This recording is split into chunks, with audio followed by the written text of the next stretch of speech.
Assalamu alaikum, I'm Aisha and you're watching Samaa News. Here are today's headlines.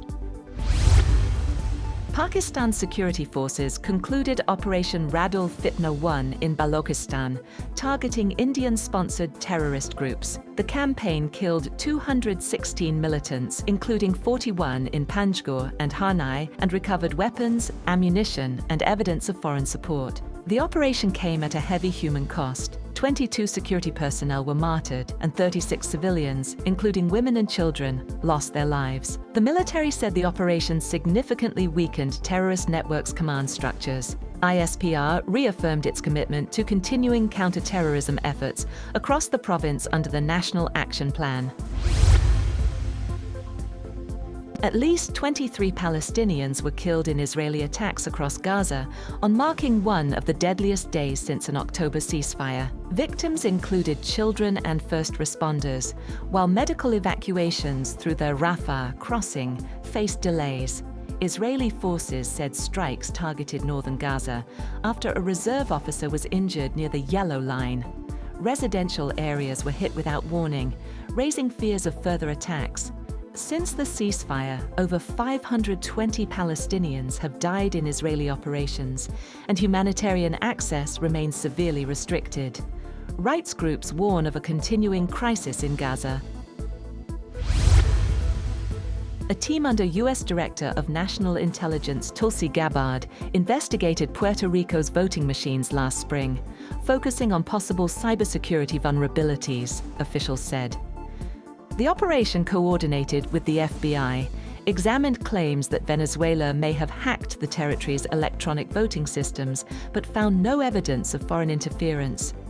Gabbard's office said it took several machines and copies of data for forensic analysis, saying the review was aimed at identifying election system weaknesses rather than confirming external meddling.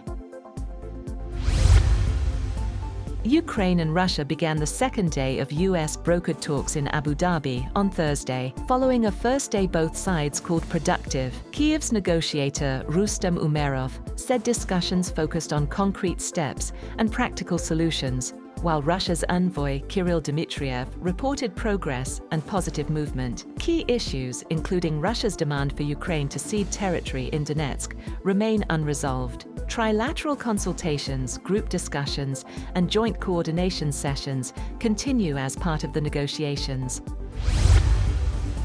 Bitcoin hovered just above the crucial $70,000 mark after extending losses in Asian and European trade, falling to its lowest level since November 2024. The decline comes as markets react to expectations that incoming Federal Reserve Chair nominee Kevin Warsh could shrink the Fed's balance sheet, weighing on risk assets.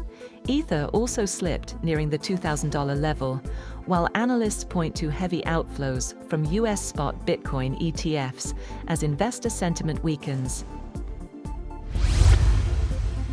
Nuclear talks between the United States and Iran are expected to take place in Oman on Friday, a regional diplomat said, as tensions escalate with a growing U.S. military presence in the Middle East. President Donald Trump warned that bad things could happen if negotiations fail, while Iran ruled out concessions on its ballistic missile program, calling it a red line. The talks were moved from Turkey at Iran's request, with Tehran now seeking strictly bilateral discussions with Washington. It remains unclear whether Arab states will participate. The diplomatic push comes amid confrontations at sea, including the U.S. downing of an Iranian drone near an aircraft carrier and an IRGC incident involving a U.S.-flagged tanker in the Strait of Hormuz. That's all for now. For more updates, visit www.samaa.tv. Thank you for watching Samaa News.